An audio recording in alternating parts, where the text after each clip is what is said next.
One of Jesus' good friends, John the Baptist, has just been murdered.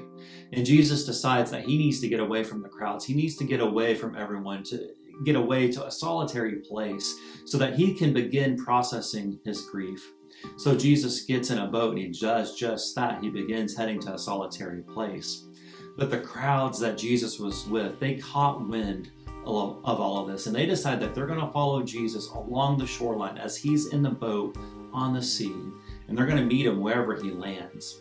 And when Jesus does land, there's a crowd of 5,000, 10,000 just there waiting for him. And Jesus, even in the face of his own grief, even in the midst of his own grief, he decides that he's going to have compassion on this crowd. He decides to heal their sick. He decides to stay there and be there with them. And as the day is drawing to an end, the disciples come to Jesus and they say, Jesus, it's almost evening, it's almost nighttime. You need to send the people away. We don't have any food to give them. And Jesus says, no, I want you to go, and I want you to go and gather up what you can.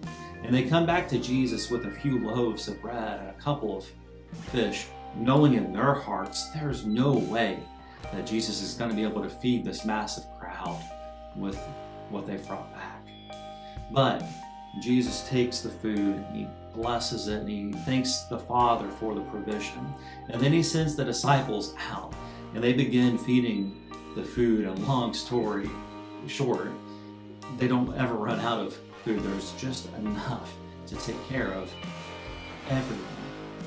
And it's a miracle that Jesus performs that day. Now, there are a couple of things we can learn about this story. There are a couple of things that we can place on our own hearts about this story. There's something we can learn about the crowds that were there that day, and there's something we can learn about Jesus. The crowds were there. The crowds chose to follow Jesus. The crowds were passionate about Jesus because Jesus, in the face of death, he always chose life. He always knew that life was ahead.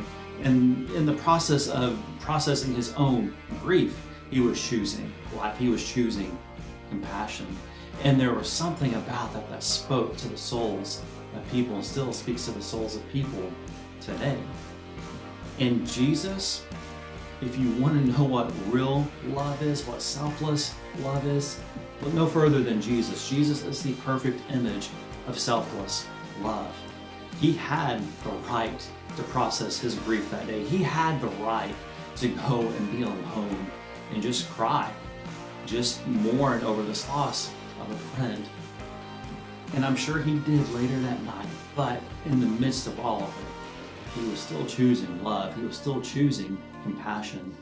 And maybe that's why that one of the disciples who was there that day, beloved John, maybe that's why John would go on to write later in Scripture that God is love.